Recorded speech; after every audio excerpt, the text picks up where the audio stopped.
Традиция всех корабелов – разбивать бутылку шампанского о борт перед первым плаванием. Разобьется, значит, всегда будет сопутствовать удача. Впрочем, корабль такого типа на нее не полагается, рассчитывая только на броню и мощь своего оружия. Сегодня мы спускаем на воду очередной серийный малый ракетный корабль проекта 22800.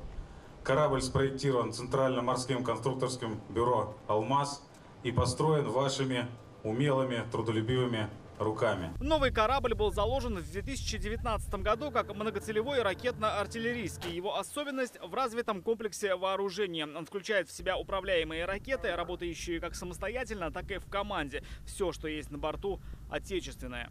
На сегодня это, наверное, не только самый новый, но и один из самых совершенных малых ракетных кораблей России. Во-первых, он оснащен высокоточным оружием, которое не раз подтверждало свою высочайшую эффективность ранее. Во-вторых, на его борту стоит зенитно-ракетный комплекс «Панцирь», который на днях прошел успешные испытания. Основной упор был сделан на импортозамещение, то есть планировали и сделали так, чтобы у нас не было зависимости технической и технологической от поставок из-за рубежа. Аналогов таких ни у кого нет.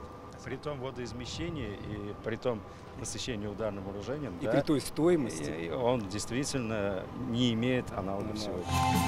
В честь Дня кораблестроителя сегодня здесь благодарили каждого, кто внес свой вклад в создание чуда инженерной мысли.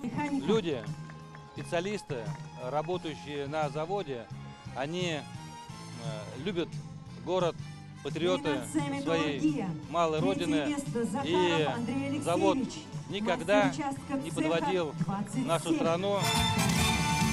На почетной доске завода с этого дня будет висеть фотография специалиста Фаиля Шигапова. За 12 лет он вырос до должности судового медника и участвовал в создании современного малого ракетного корабля. Мы здесь, понимаете, работаем как бы, целыми днями, то есть завод это все видит, оно нас как бы, то есть я очень благодарен.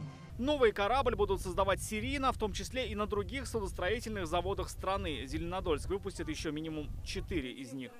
Рамиль Шайдун, Рамиль Гарипов, ТНВ, Зеленодольск.